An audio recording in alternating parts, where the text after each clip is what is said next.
that 12-goal third quarter you guys had, I guess, was there anything different that changed offensively at halftime, or something that you noticed Louisville doing defensively you're able to kind of take advantage of? Yeah, we just had a really slow start. I think we just weren't really executing the game plan.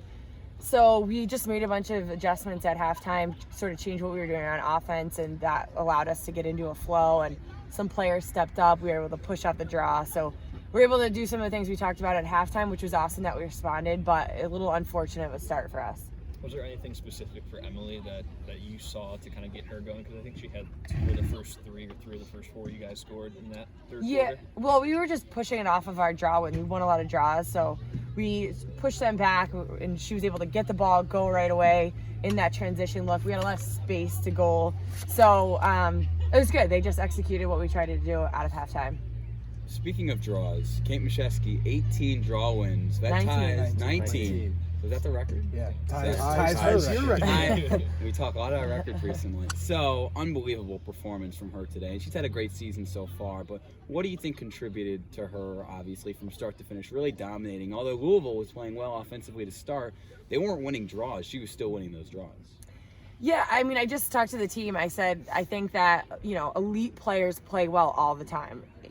Big games that, other players might overlook, and I think she brought it all day. She was phenomenal for 4 quarters. And that's why she had 19 draw control. She worked a lot this week. She was not happy with her performance against Cornell, and she put in a lot of time and made some adjustments, and you got to see him today, and she did awesome. And what's to say about a player who, as you said, comes back from a bad performance and, realizes that and comes back just a few days later and puts in a performance like this? What goes into that mentally? Well, it wasn't even a bad performance against Cornell. She still had 11 draw controls, but she was not satisfied, and she knows that she has the ability to dominate. So, she put in a lot of time. We watched the film. She put in a lot of extra work and made a couple changes, and those changes led to big difference between 11 draw controls and 19. So it was awesome. How have you seen Kate kind of handle, obviously, the loss of Emma at the draw circle? How has she kind of stepped up since so many things?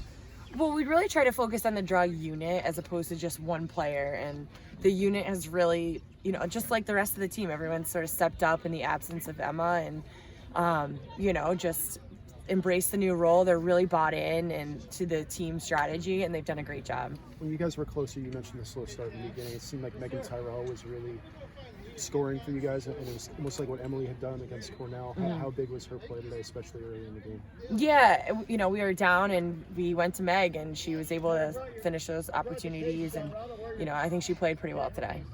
A lot of firsts today, hat tricks for, Schweitzer, Adamson, and Markey all getting their first hat tricks. So how big a deal is that for those players? It's awesome, and that's one of the things I'm really excited about is, these players, you could see when they got the ball, they were asking players to clear through. They really wanted it today. So I thought that was awesome, and that's what we've been looking for from them. It's really great to see.